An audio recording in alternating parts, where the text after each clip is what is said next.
wider ranges of forecasts tend to mean a bigger degree of uncertainty as to where things are headed. I think our uncertainty is already massive, don't you?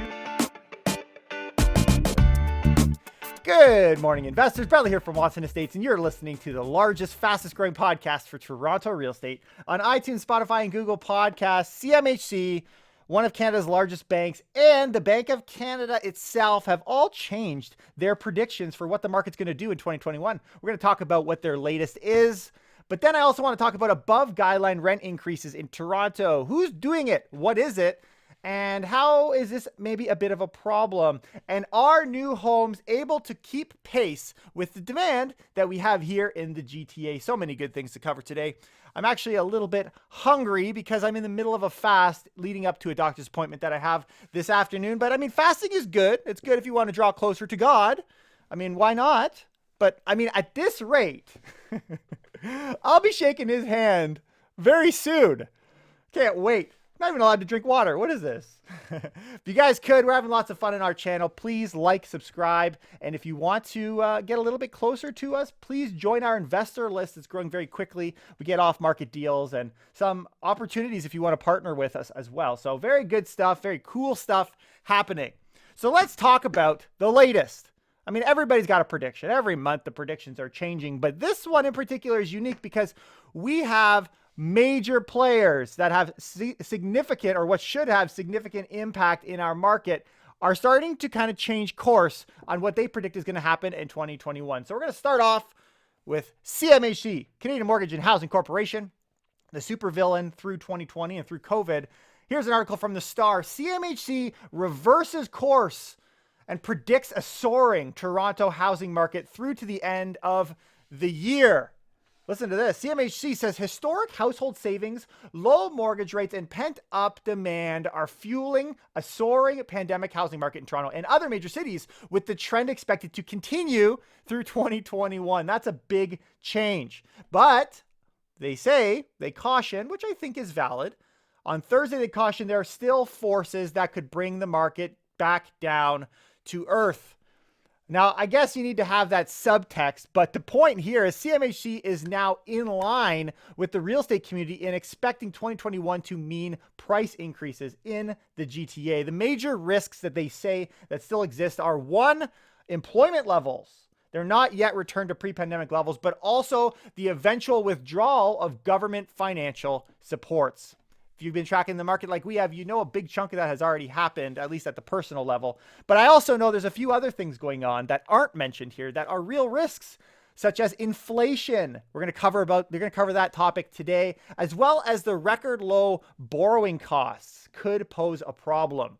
But even when asked, CMHC, are people going to go back to the city, or is this working from home trend going to mean people never go back? They don't have a straight answer for that either. The agency is wrestling with a medium-term outlook because it remains unclear about what happens when people who have moved further from the downtown are potentially faced with commuting again. Now, if you listen to my show, you know my thinking is the city will be reborn. It will happen once again, but it's a very common trend or understanding that the working from home thing is here for a while. And I agree. I do agree. I can see in the near term opportunities in that segment. But let's talk just for a moment. Let's gloat on CMHC's failed prediction, shall we? So they acknowledged during this Thursday report that they were wrong with the housing forecast in last June. Listen to what they predicted. They predicted home prices would be between, in Toronto, 735,000 to 831,000 in the second quarter. Well, in January, Treb has now found that the prices have rose over 15% and are sitting at 967,000. They were wrong. They were very wrong. And they had flack the whole way through. I mean, nobody let them off the hook. Now they're kind of got their tail between their legs, but Canadians cannot wait. Despite COVID, they can't wait. They're so hungry for real estate. You know how they say, don't go grocery shopping while you're hungry? Never understood that. It's been a week and I still am hungry. Getting hungrier here. Okay, let's jump over to one of the major banks, shall we? RBC. I think they're the largest bank in Canada, if I'm not misunderstanding the numbers as far as I think it's assets is the way I've seen that. But regardless, RBC is also changing their predictions on what's going to happen. Listen to this article from betterdwelling.com. RBC adds 2 severe risk scenarios, including Canadian real estate. But the big story here is they've changed. They've got this best case, base case, which is kind of the expectation, and worst case scenarios. Very similar to what they had before, but these scenarios have now shifted. The base case scenario, the odds of what will happen, which is kind of used internally for deciding what they're going to do with their business. Well, if you look back in last quarter, it was sitting at 0.6% increase expected in 2021. Listen to this. The base case is now at 4.9% over the 12 months from January until the end of the year. So that's a jump from almost 0 or 0.5% to 5%, more in line on their base case to what we're seeing kind of being announced by the real estate community. Well, the best case scenario, how about that? Well, the best case scenario forecast now is that it could rise by 8%. 8%. Last quarter, it was at 6%. So the better got better. Well, what about worst case scenario? When we look at worst case scenario, what's interesting here is they've kept their worst case scenario the same, floating just under 30%. No change there. So the question is what they say, how they wrap up this article, and I would agree, the biggest takeaway isn't the upside or the downside. I think the upside is a big takeaway, but the spread between the two is interesting, that they haven't changed their worst case scenario. If looked at by itself, the increased forecast for the base and best case looks like a huge positive. That's because it is a huge positive. It's actually more in line with reality, but nobody wants to talk about reality. When you realize the downside is the same as the old forecast, you realize this isn't necessarily a positive revision. That portion, sure. Wider ranges of forecast tend to mean a bigger degree of uncertainty as to where things are headed. I think our uncertainty is already massive. Don't you? I mean, in a best case scenario, 8% up. In a worst case scenario, 30% up. What is a minor change to that? That is a monstrous uncertainty already. It's just how it is, guys. In any case, that's the dish RBC is serving up this month. But if I'm being honest, I think the waiter is a little bit hungry. He keeps asking me how my food is. Let's look at the Bank of Canada. We got CMHC, we got RBC. Let's talk about the BoC. Bank of Canada is now finally acknowledging overheating. Interesting. Tiff McClem said there is now early signs of what he called, quote, excess exuberance. Though it's not like that was in 2016 or 17, he says, when multiple government measures were applied. So don't worry, we won't hit you with that one again. While he believes the situation should be monitored, quote, very closely, McClem said at this time the Bank of Canada is not recommending any new measures for the housing market. But what change that is? Now we have exuberance admitted to by the Bank of Canada. Big steps, big steps. Despite these signs of overheating, they say, Bank of Canada, Tiff McClem says, so far there's no plan to raise interest rates until the economy and employment are back on track. And as mentioned earlier, employment is one of the biggest concerns that they have, that they say exists currently in the COVID 2020 landscape. Okay, but I mean, 9 months of COVID has birthed a new problem, inflation. And when a fetus is hungry, we all know what it does. It orders womb service. Oh, that's so stupid. All right, reset. We're going to try and fix this one. You know what the hungry twin embryo said to their mother? Feed us. That was good. That was good delivery. The jokes are always good. The delivery is sometimes a little bit off. Not COVID. Tracking inflation, which I think is a problem. Maybe it wasn't addressed by the Bank of Canada, but it is a real problem because listen to this. Betterdwelling.com. Removing mortgage interest from Canada's CPI makes inflation 30% higher. Canada's CPI isn't rising very quickly. They say a monthly increase of 0.58% when adjusted. Compared to what they want, the measure's pegged inflation is just 1.02% higher. There's no problem with inflation. We don't have an inflation problem. Come on. Well, inflation increases 30% when you exclude the change of mortgage interest. Well, how does this work, right? Costs overall are way up. This basket of goods is way up, except mortgage rates. For example, a 5-year posted rate dropped about 19.11% over the past year. You take that out and it skews all your numbers. But the question, given that, knowing that this is causing a big kind of pull, and really the inflation is not properly reflected in the numbers because of mortgage debt. The question is will that change?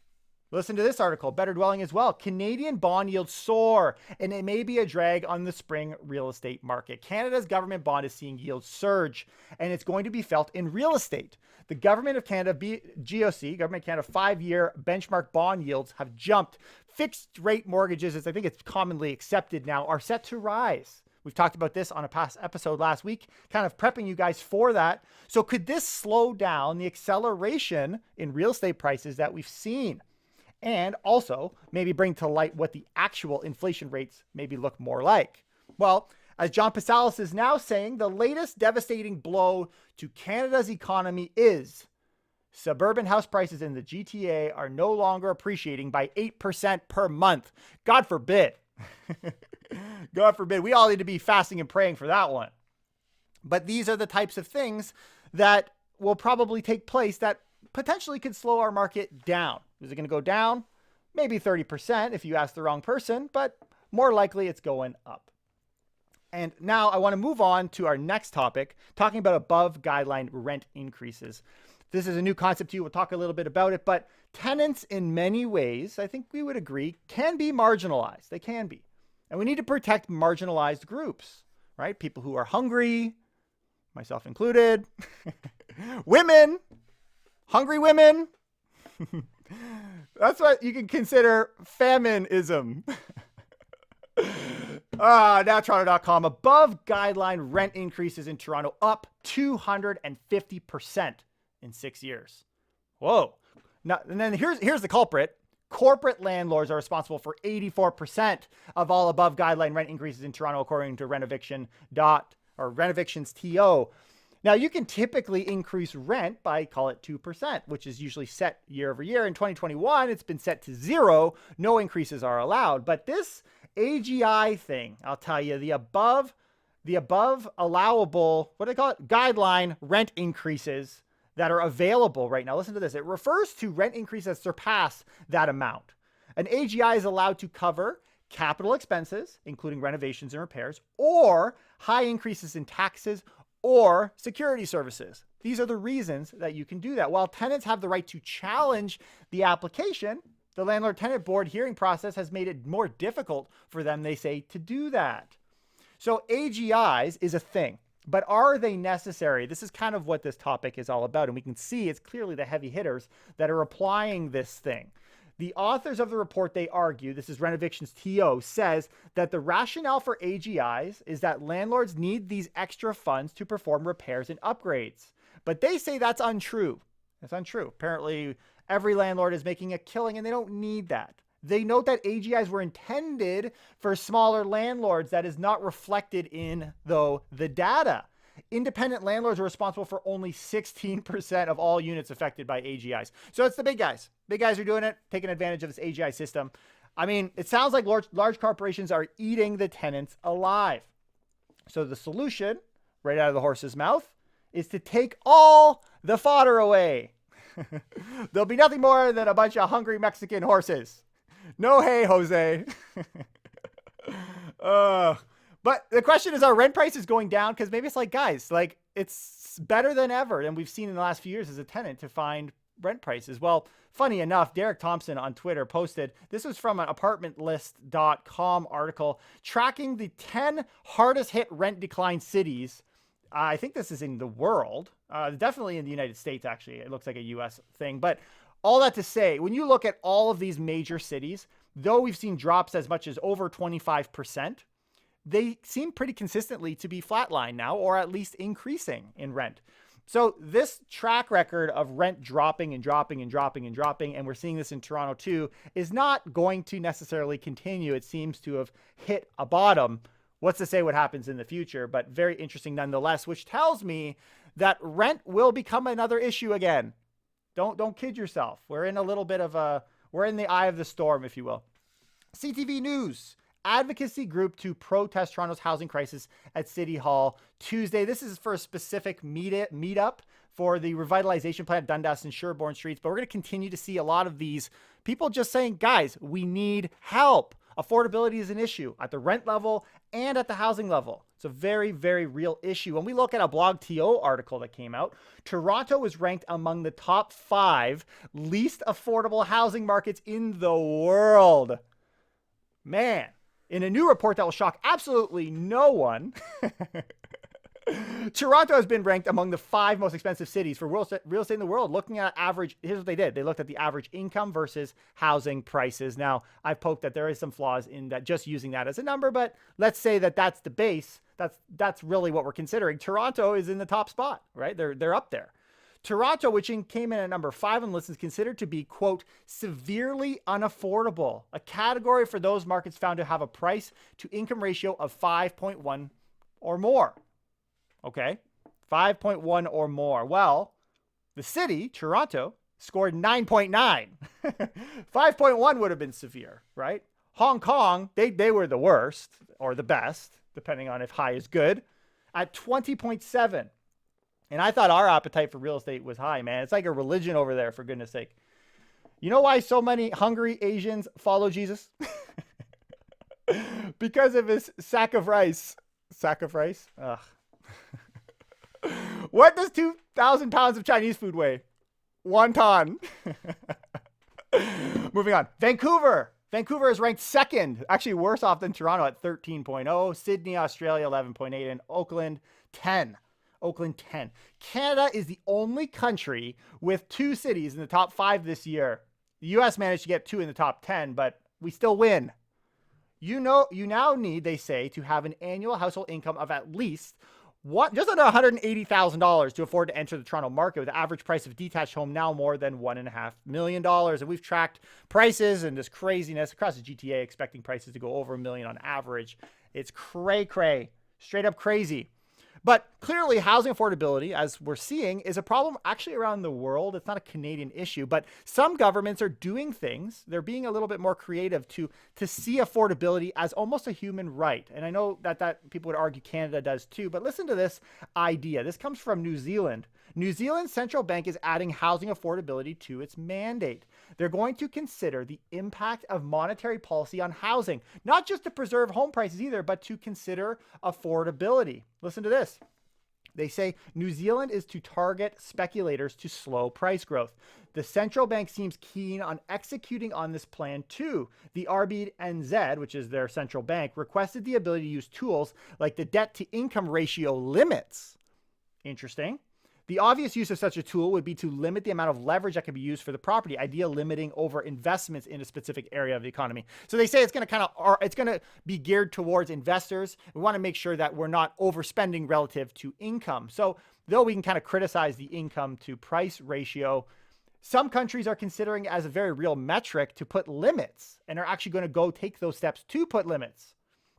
So is it true that not too much of a good thing can be bad? Well, according to a nutrition label, I am a family of 4. No wonder I have to see the doctor. My goodness. Ugh. All right, let's get into some hot topics, guys.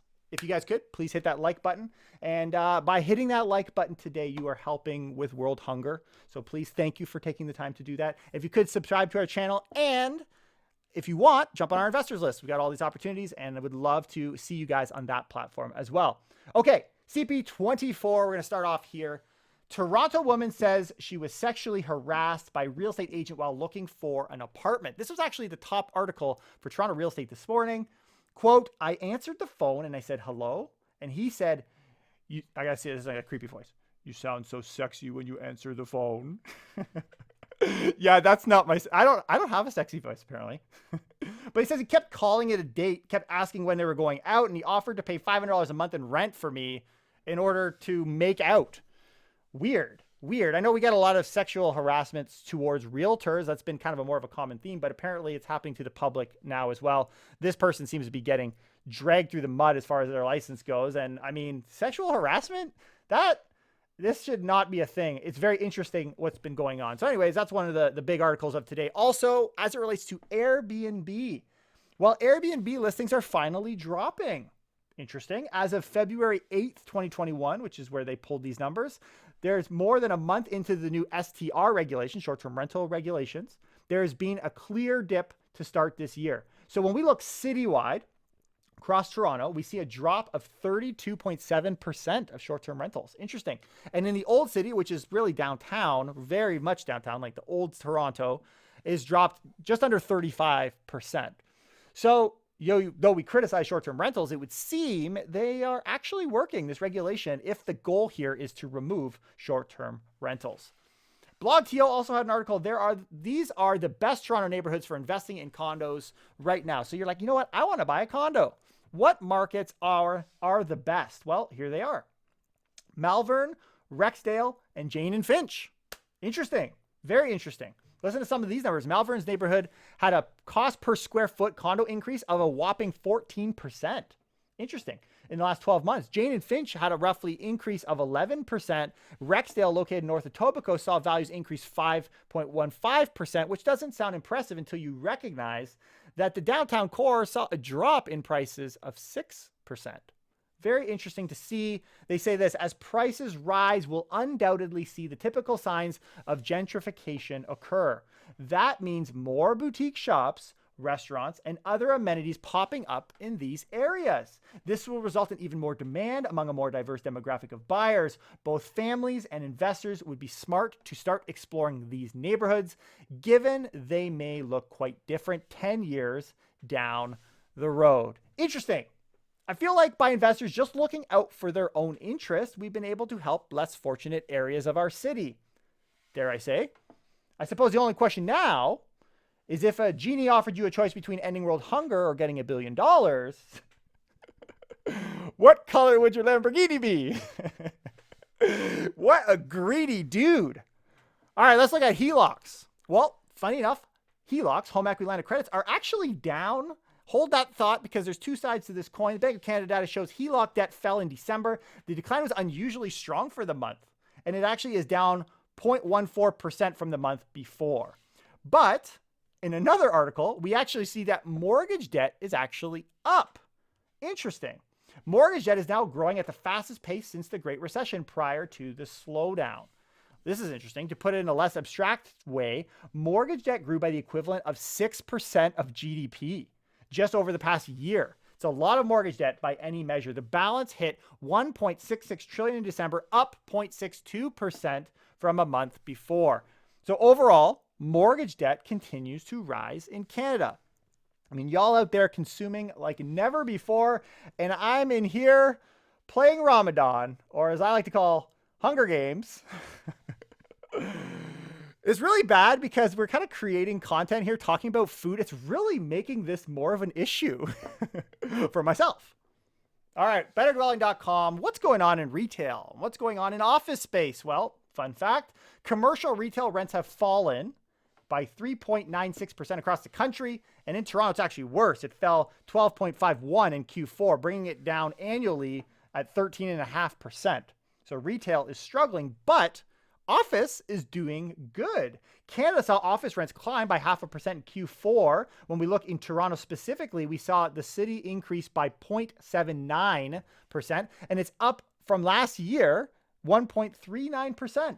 Interesting. So we see office space, and we've seen a lot of announcements, big push back to office space. In fact, Toronto office space is now at an all-time high. Believe it or not. Believe it or not. Let's get into our last topic, shall we? Are new homes able to keep pace with demand? Canada completed 18 homes per person added to the population. Interesting. Listen to this, guys.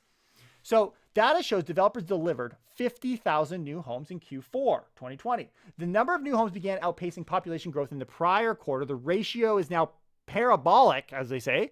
It sounds very crazy when you consider we are building 18 homes per person being added to the population of Canada.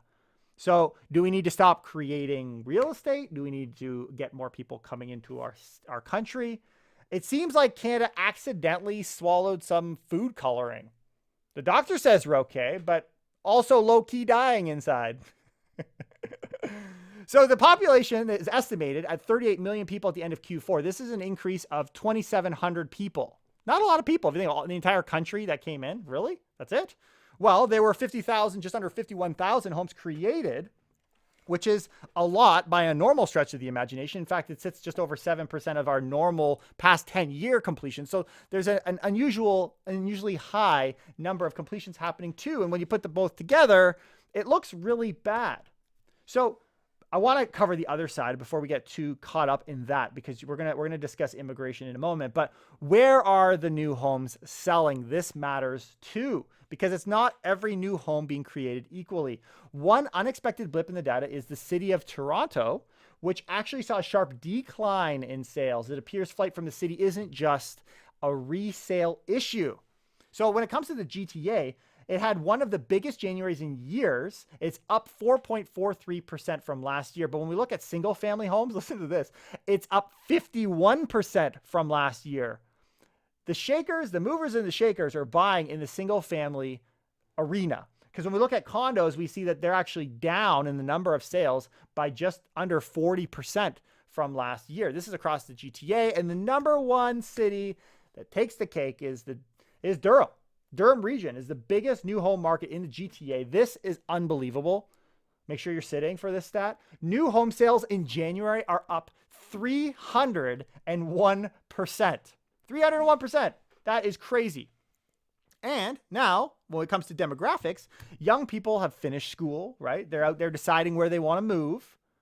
Not me. I'm just a lonely little real estate agent over here. In college, I planned to study food science, specializing in carbonated beverages, but couldn't make it as a physicist. But why am I talking about young people? Because blogto.com says 46% of young adults in Toronto say they've considered moving away recently. This is between the ages of 25 to 35 in a Royal LePage survey. That's crazy. Nearly 2/3 of Canadians in this age group, 63%, who are employed or seeking employment, say the ability to work for an employer that allows options for remote work is important. They're expecting working from home to continue. It's a big deal. And this is just fun. Smaller cities and towns, meanwhile, are actively targeting Toronto residents with promises of high-paying jobs, cheap houses, more space to breathe, and in one case, free pajamas. True story. Owen Sound is offering free flannel pajamas. This is so funny, man. Yeah, and Whole Foods is selling sliced apples. How's that for false advertising? So make sure you buy an Owen Sound and get those free flannel pajamas. But how can Toronto compete? We're already falling behind. People don't want to buy new in Toronto. And not only that, people are leaving. There's no immigration. Well, wait, there will be. And this is what I want to talk about to wrap up this podcast. Immigration. BNN Bloomberg, I included, was a skeptic that we could ever hit the targets that Canada has set for new citizens, new permanent residents. Well, things are moving along quite quickly, surprisingly. A new Toronto government strategy to attract more permanent residents appears to be working. Canada's top immigration official says, putting the country on pace to exceed its goal of admitting 401,000 new residents this year. Factoring additional admissions through mid-February, which just recently happened, government is almost 40% ahead of the pace needed to meet its 2021 goals. Now, they're doing a lot of things, and we've talked a little bit about it on the show. Not so much trying to bring in new people, because obviously there's still travel limitations in place, but it's keeping the people that are here. And apparently they're doing a good job at it. In another sign of step-up effort, the government sent out more than 27,000 residency invitations in mid-February to people in the express entry system, which ranks residency applications according to their skills. Interesting. Listen to this. That is 5 times higher than any single draw we've ever done in the history, they say, of this department. So we are reaching out very quickly to try and grab immigration, grab permanent residents to come to this country. So far, we're on track, which is good news when you consider how important it would be to keep things in check locally in our city. Let's just hope this plan, when people do eventually continue to come back, is that they want to go to Toronto. Be interesting to see if that changes as well. Anyways, I hope you guys learned some stuff. Hope you had some fun today. Please like this channel, support your local food drive or whatever you think you're supporting when you hit that like button. It couldn't be me now, but it helps push our channel, and we're having lots of fun. And we put a lot of work into these shows, and I hope you guys are enjoying them. And also, if you could, maybe download the last 5 episodes if you're listening to us on podcast, leave us a review, whatever. We're going to continue to have fun and put out fantastic content. I'm going to leave you with this. It's funny when you're hungry, and all you can think about is food. I can't wait. This is going to be exciting. I can't wait to see my doctor and he tells me to get rid of all the bad foods in my pantry. You know that's what's coming. It's going to be delicious. That's it, guys. I hope you have a great day. Take care and keep it real.